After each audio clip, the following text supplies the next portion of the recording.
Virginia Tech hasn't lost to Marshall since the 1940s in football.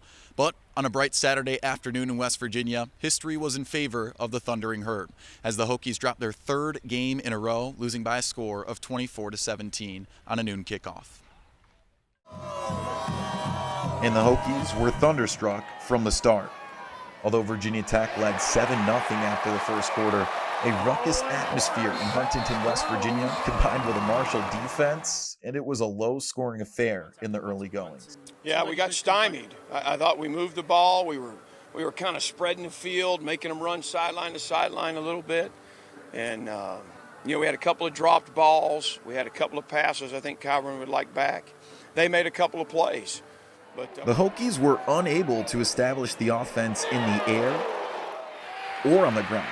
It came back to a stifled Virginia Tech front we saw led by Baylor transfer quarterback Kyron Drones for the second week in a row since Grant Wells went down in the loss to Purdue in week 2.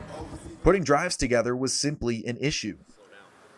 Sometimes some plays we shot ourselves in the foot, and then Marshall, they had a good plan, had a good defense, and no knock to them. They did what they were supposed to do, and then we just got to be more consistent later on. Then Marshall slammed on the accelerator, besting Virginia Tech 17-3 in the second quarter alone. Marshall's battery of signal caller Cam Fancher and running back Rasheen Ali amassed a pair of touchdowns just a mere drive apart, jolting ahead to the 17-10 halftime lead. When the Hokies hit the locker rooms, getting going on the ground was the pressing problem. Yeah, that was a conversation at halftime. Let's reestablish the run. And we came out in the third quarter and tried to and couldn't get it going. They tightened up and were handing the ball off and getting nothing or minus yardage. So we absolutely needed to try and reestablish it there. Not to mention the 9 flags thrown on the Hokies, amassing a loss of 70 yards on the day. Yeah, I think we had too many penalties on third down today. We had a couple of, where we're offsides, and then we had the PI, and, we just can't do those things. I think. Well, the running game was established in the second half, but Marshall beat Virginia Tech to the punch, with Rasheen Ali grabbing his second touchdown of the day mere minutes out of the locker room. The Hokies did end up responding with runs of their own, but by the time the damage was done, it was too late, and the Hokies never succumbed to the 7-point difference.